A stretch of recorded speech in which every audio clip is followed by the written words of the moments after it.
Welcome to Autism Knows No Borders. Discover what's possible when people impacted by autism inspire change and build community. Together with the Global Autism Project, here's your host, Rachel Harmon.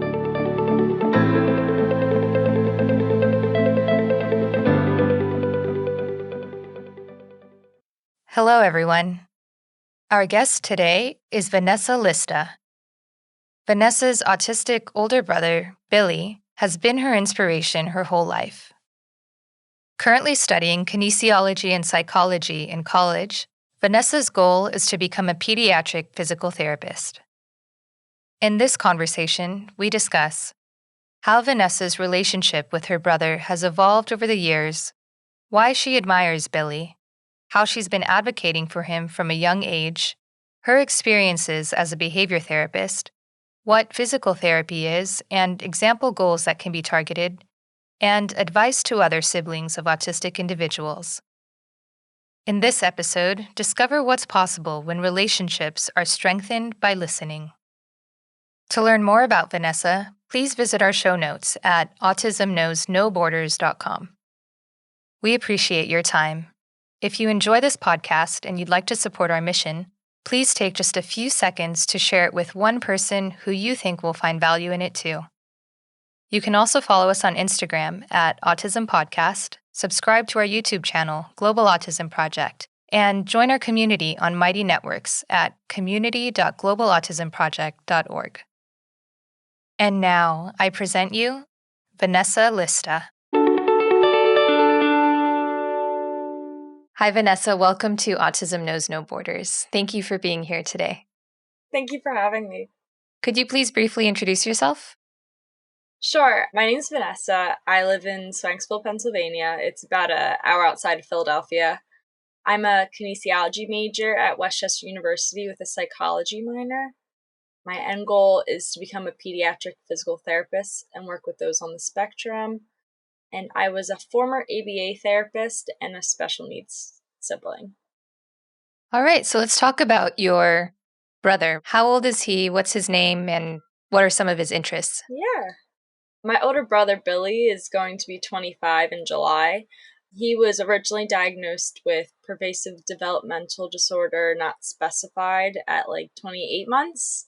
Now I believe it's just considered ASD. But he's considered less severe. His only true difficulties with communication, he's able to ask for simple commands such as, "I want water, please," but he can't hold a conversation. However, he's a great listener, listens to all of our problems. And his diagnosis definitely had a huge impact on my life as he was diagnosed around the time I was born. So I grew up taking care of him and learning from him. Okay. Yeah, we'll definitely get into your childhood in a bit. So, is he receiving any support now? So since he's 25, he no longer qualifies for educational support. So he for a while was just stuck with us because he doesn't have any aggressive behavior. So he was the bottom of the list for all of the programs after you graduate.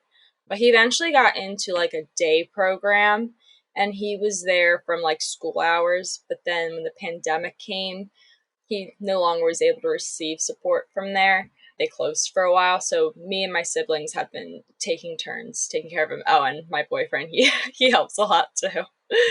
Okay. Do you guys all live together? No, so I'm at school. Then my sister, she is about to get married, so they have a place, and he goes there, and between my parents and us, we all just take turns taking care of him. Okay, got it. So, what kinds of services did your brother receive growing up?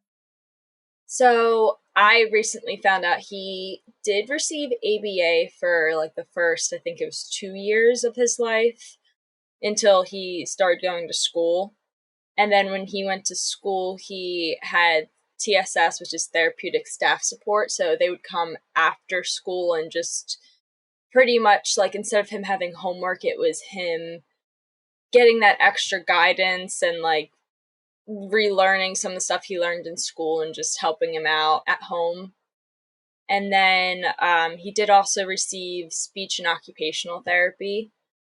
So he kind of has tried everything, but his main thing was therapeutic staff support until he turned 21, and then that went away. Okay. So you said that he has some limited communication skills, but he's able to kind of ask for what he wants. Have you ever tried expanding his language using an augmentative and alternative communication device? So when he was diagnosed, that wasn't really an option yet. He mainly focused on using PECs. That was like the thing then. The picture exchange system. He carried around a little binder all the time with him, and it would say like, so my parents were big on like please and thank yous and stuff, so it'd have like those already on there, and then he would just like move what he wanted and have to like say it. He eventually grew out of it, and now he's good without it, but that was all we really were able to use then. But it was difficult because now with the new systems you can add whatever you want onto there, whereas this, it's like you have to go print it out and put stickies on it and stuff, so it was a pain, and then you lose them all the time. Okay. What does he like to do in his free time? Well, be on his iPad mostly. He has an addiction to fast-forwarding devices. So for those who don't really remember, like you remember the old VHS tapes, how like you would have to like rewind to the beginning or you'd fast forward to the end depending on where you needed to be in it. He loves that fast motion, that stimulation it gives him. So his iPad, he loves to go on YouTube, and like he actually has found YouTube videos of like someone recording the whole Lion King that in fast forwarding. I don't know why someone ever recorded that, but he found it and he loves watching it. So he loves that, and then he still loves reading books and puzzles, swimming, things like that. Like he likes to be artistic. He likes to, like, if he finds any paper, he'll like doodle all over and like scratch all over it. So he finds his ways, but if he had a choice, he would definitely take his iPad all day long. Okay. Is he going to be able to go back to the day center?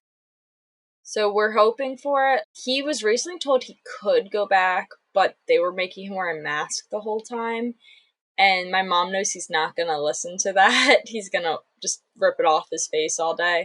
So until they lift the mask, I think he's going to remain with us, especially since it's my summer break. I'm able to help a little more. I'll be able to come home and actually like sit with him at home. But as of right now, he is going to just stick with us. But as soon as that mask lifts, I think we are going to have him during the day, and then we'll watch him in the afternoon. Okay. What were the dynamics like at home when you were growing up? So growing up, I felt like I grew up really fast because I always was taking care of my brother. Like life kind of sort of revolved around him. We like to tell people like we grew up behind locked doors. Every door in our house had to be locked because my brother was a little troublemaker. Because of his obsession with televisions, we had to lock up every door that had any sort of electronics in it. And then also any door that had food in it, like so all our pantries and stuff, because he has no control of his hunger. If you saw him eat, you'd think we never fed him, but he just doesn't know how to stop. He'll eat till he throws up. So because of that, we've always had to keep everything locked.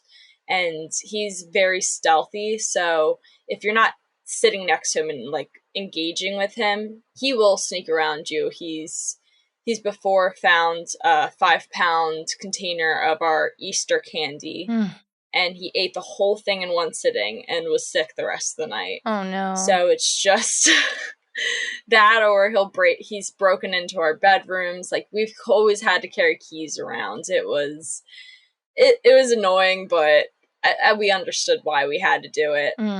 But aside from all of those doors being closed, all of our plans kind of revolved around like who was going to be home with Billy. And since I was the youngest for the longest time, I always was kind of responsible for staying home with him. But I'm not complaining about that though, because to be honest, I loved hanging out with my brother. He definitely inspired me to be the person I am today. Like I never saw him as like abnormal growing up. I always thought everything he did was normal. I always just knew he was like special. I didn't really have like a whole sit down conversation like, oh, your brother has autism. Like, I just kind of knew. I don't know how. I don't really know how to explain it, but I just knew that he was special and that he like needed my help and I loved him. And I clearly saw like there was millions of people coming in and out of our house growing up, and he had his own therapy room and everything. But to me, he was just my sibling, and I knew I had to protect him and guide him. Mm-hmm. Can you give some examples of how you advocated for your brother from a young age? Just in general, like my biggest memory growing up with my brother to this day probably is like I remember we would go to the park with my friends from school, and he has this thing where he likes to chew on everything. And the playground we were at had these like tires as the mulch, and he was in the corner chewing on them. And I just remember my friends being like, oh, he's weird, that guy's weird, like what is he doing? And I was like, oh, first of all, that's my brother. Second of all, he has autism, like he doesn't know any better. And I know everyone kind of looked at me like, what the heck does that mean? Mm-hmm. But like, so my friends growing up, since I went to a small private school, they knew from the beginning who my brother was and his quirks, I guess you'd say. They all kind of knew, and they kind of understood what autism was because I right away like told them and corrected them.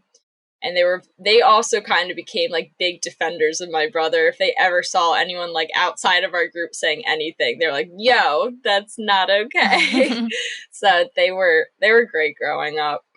But I think that's like the biggest memory I probably have advocating for him when I was younger. Mm-hmm. How has your relationship with Billy changed over the years? I mean, it's a lot more difficult now that I don't see him as often as I would love to, because I used to be with him constantly. You know how like you have siblings and there's certain sibling you're very like close to? That was me and my brother growing up. Like I remember, I'm sure he didn't enjoy it, but we'd make up like dance moves. And, like my mom would be like, Vanessa, you are torturing him. But he was so good about it. Like I would be like, oh, you're going to spin me here. And we had like our special handshake. And it was so much fun growing up with Billy. Or like my biggest memory of wanting to become a physical therapist was when he went to his speech and occupational therapy sessions. It was in this clinic that also had a physical therapist in it. And I just remember sitting there and not wanting to watch any of his occupational and speech. I guess just at the time it wasn't interesting to me. But I loved to watch the physical therapist in the other room work with the kids there, and I just like fell in love with it. And they saw me being nosy, and like eventually they did get to show me like all the stuff. They're like, oh, do you want to see this? And they would like try to include me because I was bored at my brother's sessions. And then I'd come home, and of course Billy was my test subject. I'm like, oh, we're gonna do this, like here's your therapy ball, like, and teaching him all the stuff I saw. But he was such a good sport growing up. Now, like, I mean, it's different now that we're older. Obviously, I'm not torturing him like I did. Now he's just, it's kind of hard because after he left school, because, you know, they only let him stay till he's 21, he regressed a lot. He isn't saying as much words as he used to, and he's not as focused anymore. So my biggest goal has been trying to keep him up to date. Like, he doesn't even remember his phone number and address anymore. Like, we used to have that as like a safety thing, just in case something happened.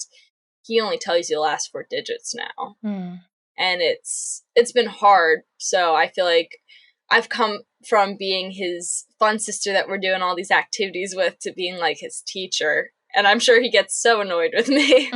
But it's so important that he keeps up. I don't want him to completely regress to the point where he's not speaking again, because that was awful when he would regress to that point. For a while, before he went to the private school that he did, he was in our public school system. And we had an incident where his one teacher that was teaching the special needs program didn't want to be there. that wasn't what she wanted to do, but the school had her there temporarily until they got a new person. Well, she was there for like 6 months, and she didn't teach at all to them. So my brother went from saying all the stuff to he wasn't saying anything anymore, and he was stimming and getting irritated. Apparently, because my brother had no aggression issues, they would only see him for maybe like 30 minutes a day when he needed more support than that. So we eventually had to pull him out of the school, and we did get him into a different school that was just special needs. But it was awful at the time, so I just don't want that to happen to him again. So that's like our biggest thing. So I'm sure now he sees me more of a teacher than a sister, but it's for his own good. Mm. He's just wants to be on his iPad, like I said, and I'm like, no, we're gonna get up and go do things. Yeah. Yeah, it's important to make sure that some of these skills are maintained with practice and exposure. Yeah. So, what are some of his strengths? What do you admire about him? I admire that he's always so happy. Nothing bothers him. He's so gentle and happy all the time. He has like this belly laugh, and it's so contagious. And my boyfriend's so good at getting him to laugh. It's those two together are like the duo. Like they love each other. It's so cute. But anyway, so yeah, I just admire that he's happy no matter what the situation. We could be sitting in a line for like hours, and he's still finding something to entertain himself and giggle the whole time. Mm. And I just also love how patient and gentle he is towards others. Like he could want food and he's begging for food, but let's say we're waiting at a restaurant for food. Like he's so good at just being patient with whatever's going on and cooperating. Like he'll just listen to anything you tell him to do, which sometimes might be bad depending on who he's with, but with us, like obviously we would never do anything to harm him, so it's like he's so cooperative. Like I don't know how he has so much patience for us, but he does, and I do really admire that from him. Oh.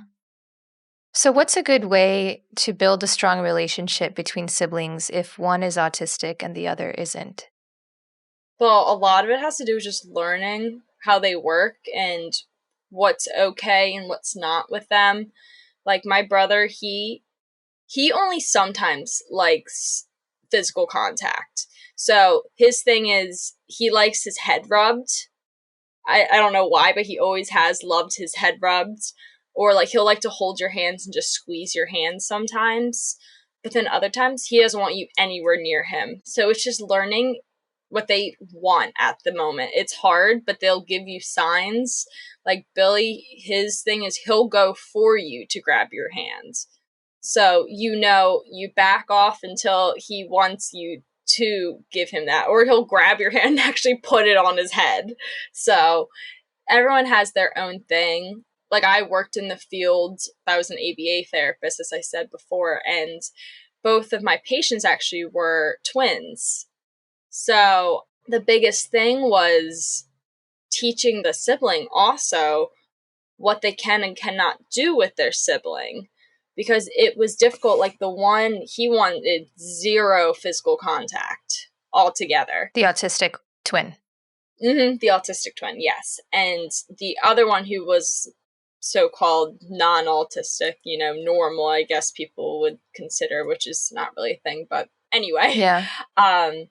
She was all about physical contact, like wanting to hug him, and he hated it. So it was all about teaching, like, okay, so he sometimes will give you hugs, but you have to ask him for them. You have to make sure he's comfortable before grabbing, because then that's what caused a lot of behaviors, is if she just went for it, then she's wondering why she's getting smacked in the face. Because he didn't want a hug, he wasn't ready for it. But if we teach her, if you ask him for it, then sometimes he will give it to you. There was times he got, and we had to teach him, like, look, it's okay to give hugs. Like, if you don't want to, you can say no, but if you want to, you can. And he eventually, like, got really good at it. Like, she would be like, can I give you a hug right now? And he'd be like, yeah. And they would hug, and it was the cutest thing in the world, especially because they were so young when I met them.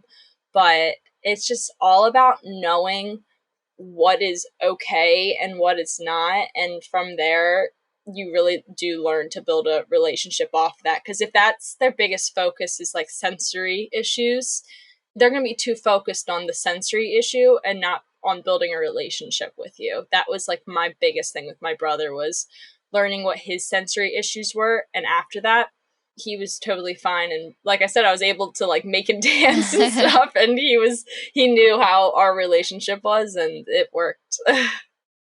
Have you ever tried to be on his level and have the same interests as him? Yes, so I am not a puzzle person at all. I have no patience for puzzles, but he loves them. So I would sit down for like hours doing this huge puzzle with him, and I hated every second of it, but he loved it. So I was like, I can't not sit down and do puzzles with him. But luckily, like, my older sister loves puzzles too, so like that was usually her thing. But like I said, sometimes like I'm with my brother all day, so sometimes he does stuff I want to do, like walking around the outlets, and sometimes he wants to do puzzles, and I'll go sit with him and do them. Yeah. So it's about give and take at that point. Taking turns of who wants to do what, especially when he's stuck with me all day long. Right. So Vanessa, yeah, many siblings of people with disabilities end up on a career path of helping other people with disabilities. And as you said, you were an ABA therapist. Tell us about some of your experiences in that role and why you decided to leave the field. So with ABA therapy, I actually never even was the one that approached it. There was a company that actually approached me to work with them. I always was just trying to find an occupation in the physical therapy field because I knew that was my end goal. But when the opportunity came, I thought like, oh, well, I've seen plenty of therapy sessions with my brother. Like, there's no harm in at least going to an interview. And I ended up loving the job so much. I'm sad I left. But there was a lot of things to it. Like, the company was changing a lot of management, and I wasn't able to give all the time they wanted. They were like requiring a certain amount of hours, and I couldn't do that.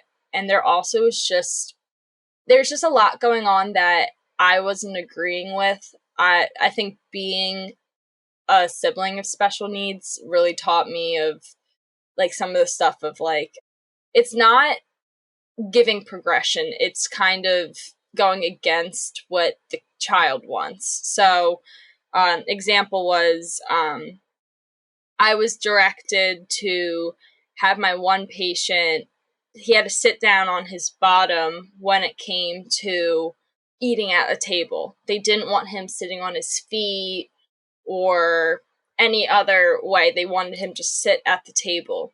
But for some reason, it was causing him such anguish. Like, he just did not want to sit at the table. And I started to kind of see that I think he didn't like the sensation of the seat underneath of him.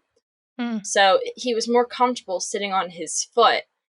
And to me, and the mom discussed it, she didn't care as much about sitting correctly at a table with his bottom planted.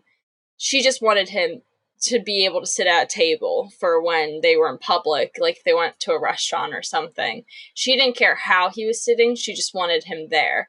But the BCBA was directing me to have him sit on his bottom. He wasn't allowed to sit on his foot, and it was causing a lot of issues with the child.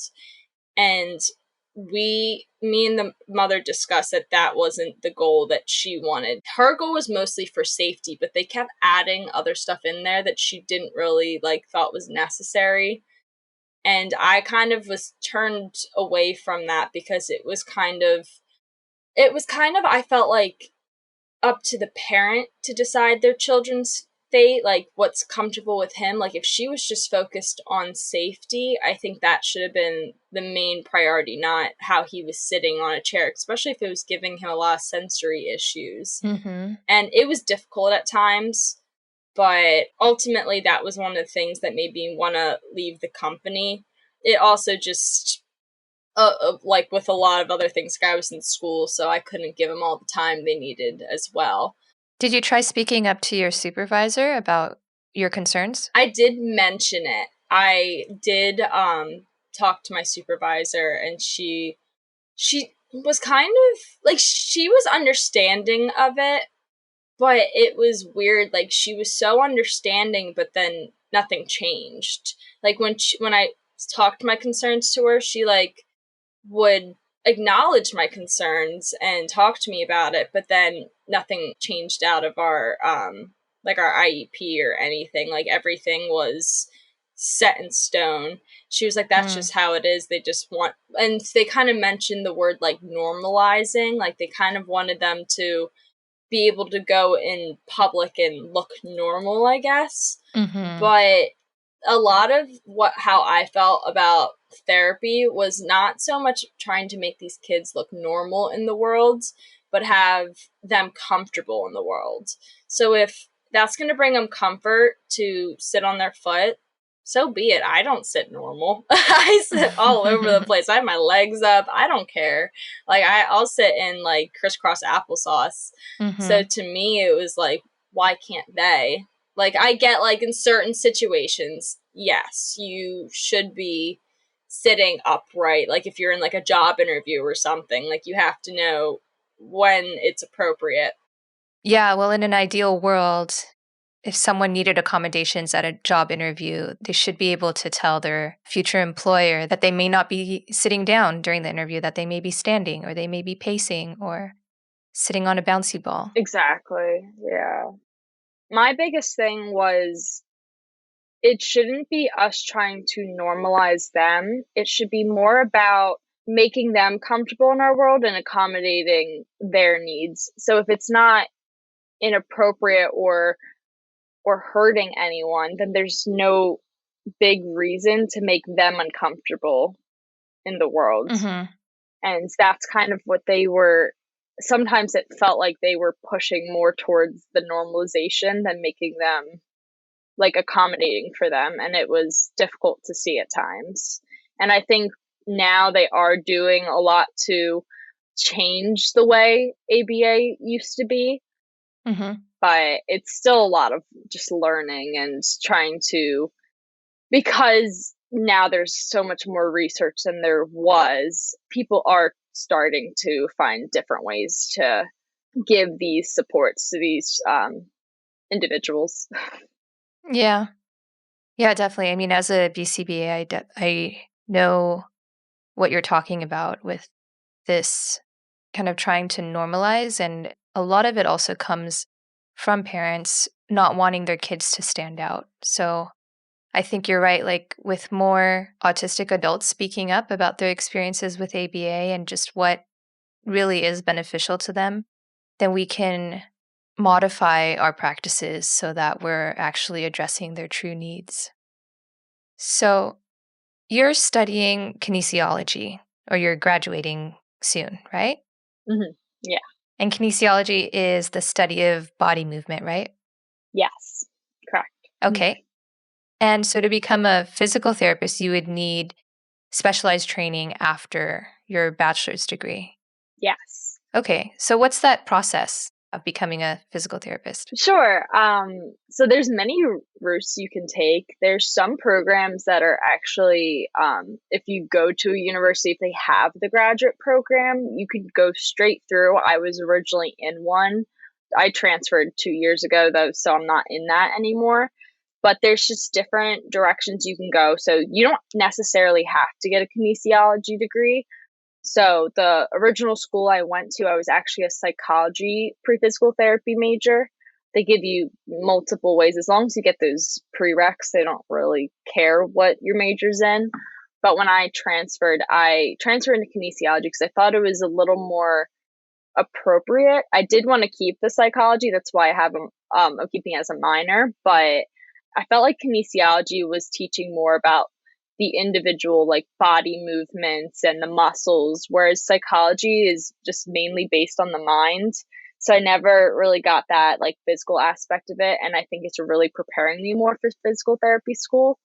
But If you're not in one of those programs, after you complete your bachelor's degree, you actually have to apply into a doctoral program for physical therapy. It's usually about 3 years. It may depend on your university. Some are quicker, some are longer, just depends.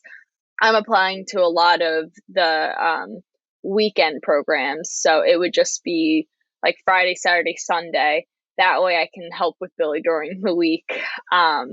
But there's tons of different schools and they're very accommodating on what your life is like. So I'm a big caregiver for my brother.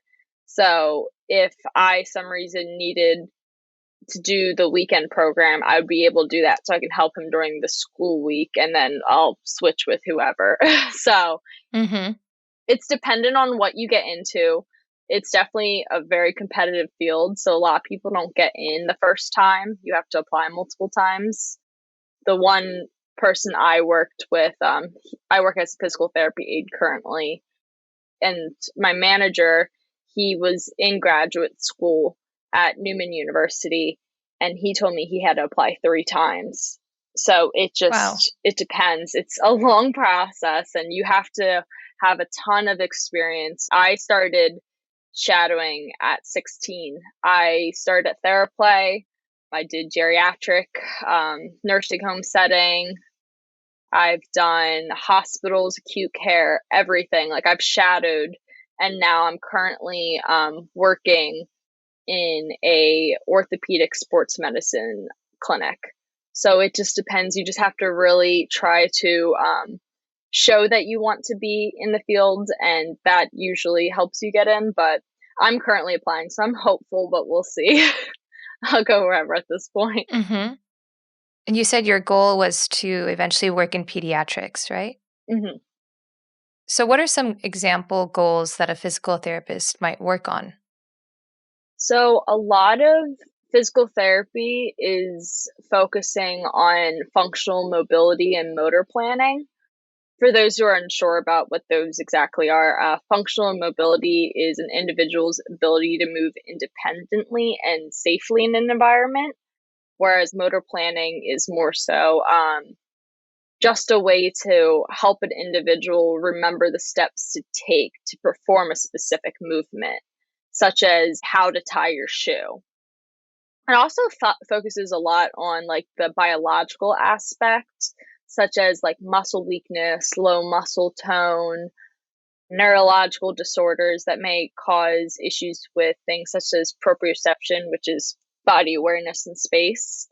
It even focuses on like vestibular or balance as preventive medicine and maintenance of injuries. So, for example, like those on the spectrum may be born with difficulties with vestibular balance. So it's just teaching them how to strengthen those muscles so that they're able to maintain that balance. So a lot of times you'll see therapy balls, just teaching them to sit on it and keep their body upright. That's to strengthen those core muscles and other muscles that you may need just so that they are able to even just sit in a chair, because sometimes that's even just difficult for them.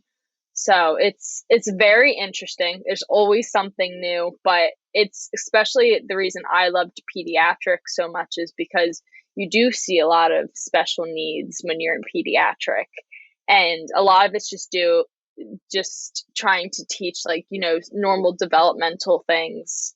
And it's always a new case and it's exciting. So, and it's a lot of like play therapy, which is even better. Right. So the kids are having fun while they're in therapy. Oh, yeah, definitely. How is physical therapy different from occupational therapy?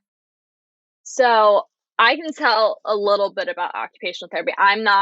Because I'm focusing on physical therapy, I'm not completely like certain with it. I mean, like I said, I have shadowed like between both, so I've seen a little differences. Actually, my sister just graduated with her master's degree in occupational therapy.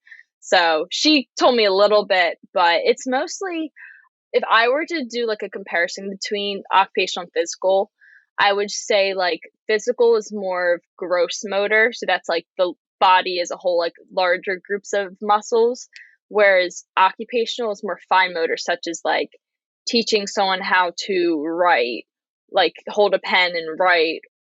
Physical therapy would be more so like I said, sitting on that ball, learning how to use all those muscles together to keep you upright. Whereas occupational is more of your everyday, what you would do. So, like if you needed to write your name or put a dish away, things like that, like teaching them the steps to get that motion in, or like typing or sensory integration. But PT, like they and OT, they share like similar goals, but both of their focus is mostly on giving an individual like success in being a participant in society, not trying to like fix them or anything. It's just important to focus on what a person can do rather what they can't do. It sets these patients up for success and gives them like a positive environment to work in. So these fields work together to make sure this happens. So they may have like similar overlap some ways. Like, so PT isn't just gross and OT is not just fine. They do both, but it's more of if that's how you're going to distinguish them. PT does mostly focus more on gross and OT focuses more on fine. So it's hard sometimes to separate the two. It really is. And that's why I think PT, they've made it more doctorate now and OT's masters, I think, because they're trying to separate it a little bit. But it's hard to say, like, you really would have to see them, but they do collaborate together. They share notes with each other. And like, if let's say like the goal was vestibular, the PT might teach them how to sit at a table, like get them their muscles ready to sit at a table. And then OT then from there can show them how to sit at a table and type. So that's kind of how they can collaborate together. Okay, got it. Can you share a success story of one of your patients? How about I talk about this one patient? He's actually he's an adult. So he's, okay. I'm not going to give an age because I don't think I'm supposed to be giving ages, but he's an older adult. He's over 21 and he actually has cerebral palsy. And so that limits his whole left side of his body. So currently right now we are working on just strengthening that side because his whole life has just used his right side to compensate. He's always kind of just left the left side to go, which has caused a lot of issues because then he has all of this pain on that side. And so we've been just doing a lot of therapy focusing on strengthening that left side and making all these tasks that he used to not do possible. So he used to not even be able to raise the left side above his head. And after working with him for, I think he's still with us right now.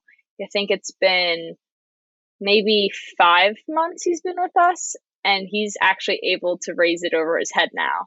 So we've done that by, obviously, like we were working muscles, like he's been doing different weights and stuff. But his big thing of teaching him how to get that goal of raising his hand over his head so that he can take off his like shirt correctly and all that kind of stuff. We have this thing called a wall ladder.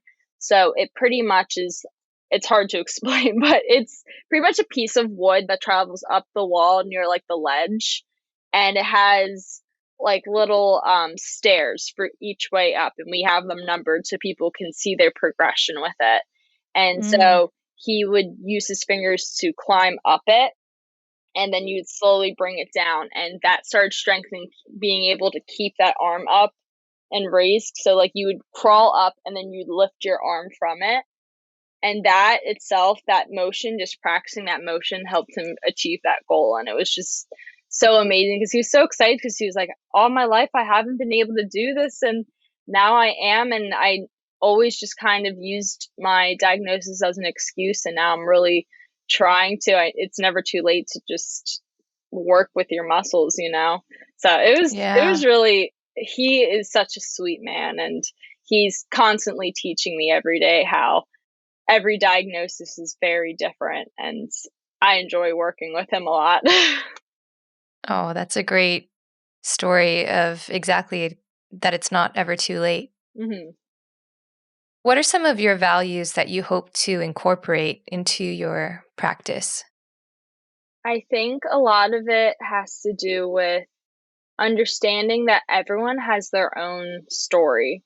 Everyone has gone through different things in their lives. That's one of the biggest reasons why I wanted to keep psychology as a major, is like with physical therapy, it's not, a lot of it isn't a disability due to just muscle weakness. A lot of the times it has to do with mental, like what's going on in their head mentally. So sometimes before you can even strengthen the body, you have to find a way to have that person be able to believe they can do it. So sometimes they're so limited by their brain that they can't physically do it. One of my PTs that I work alongside, I actually had to say goodbye to her yesterday. It was sad. She moved on to a different clinic, but I always told her, I said, one of the biggest things I've learned from working with you is how important it is to build relationships with your patients. So to understand what's going on in their lives, to know how they're feeling and what makes them happy, what gets them to go here every day. And from that, using that to make them comfortable and want to better themselves. So a lot of our patients are, let's say they got into a car accident and they were told they were never going to be able to do something again. Well, sometimes it's bringing them to the point of, you may not be able to fully do it again, but if you work with me, we will do something to make you more comfortable, and sometimes coming up with that reality of life happens. This may not be able to be normal again, but there's a way to still live your life and be able to do the things you want to do, even if you do have that disability. And I think a lot of times that goes along with those on the spectrum too. It's, don't let your so-called disability limit you from what you want to do. It's definitely possible, and we're learning every day how to make it possible. But just because you have this label doesn't mean that you can't do the things you want to do in life. It's totally possible. But a lot of the times this can't happen if you don't know how these people are thinking and what they want. And that's how you make a success story, is really understanding your patient's goals and what's going to bring them there. Even if it's just a simple, how was your vacation last weekend? Mhm. It really goes such a long way. Yeah. Well, good luck to you on your studies, and I'm sure you're going to be a fantastic physical therapist because I know your heart is in the right place. Thank you so much. All right, Vanessa, I'd like to close with one last question. What advice would you give to other siblings of autistic individuals, taking into consideration what your brother has taught you? A lot of times, it can be hard to accept your brother's diagnosis or your sibling's diagnosis. I know for a while it was hard for me to realize that I'm never going to have that older brother that you see in movies that defends you or is that big tough guy to beat those people up for you.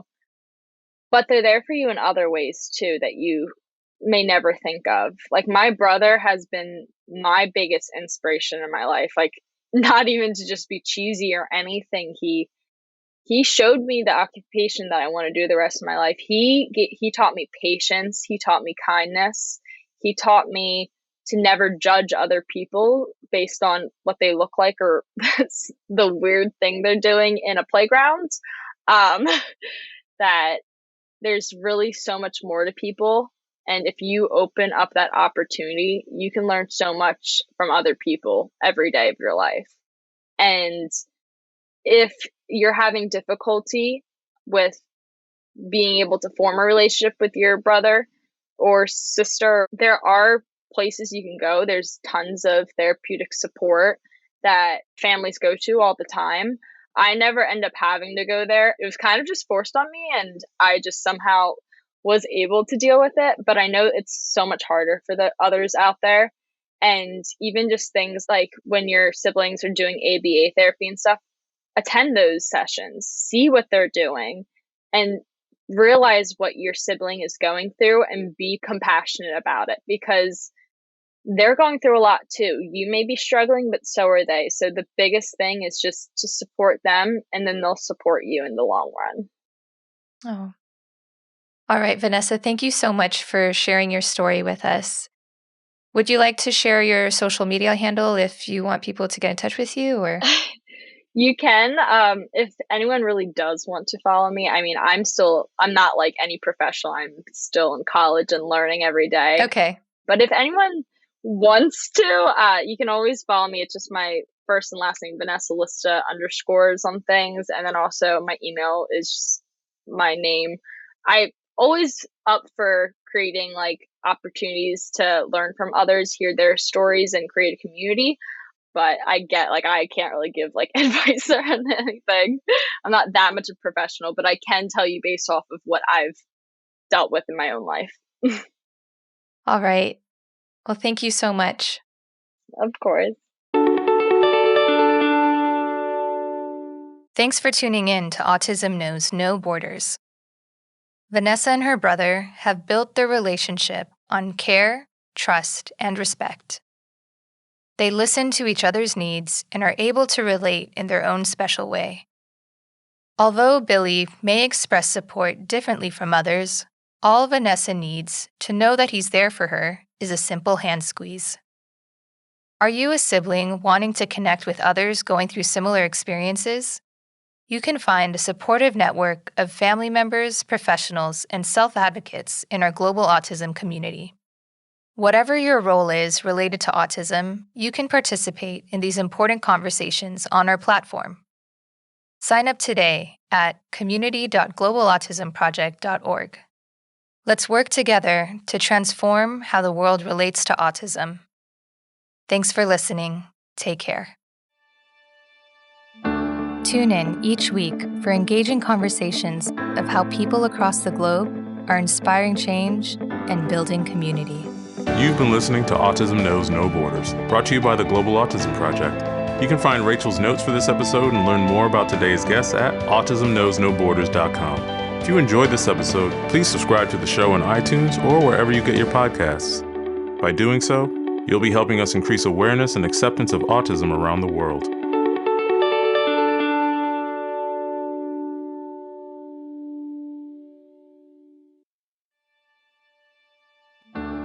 You've been watching Autism Knows No Borders. If you like this video, please give it a thumbs up and subscribe to our channel. Also, we'd love to hear from you, so let us know what you think in the comment section. Click here to watch another interview from our podcast. You can also find us on your favorite podcast app. Tune in each week for engaging conversations of how people across the globe are inspiring change and building community. Thanks for watching. Take care.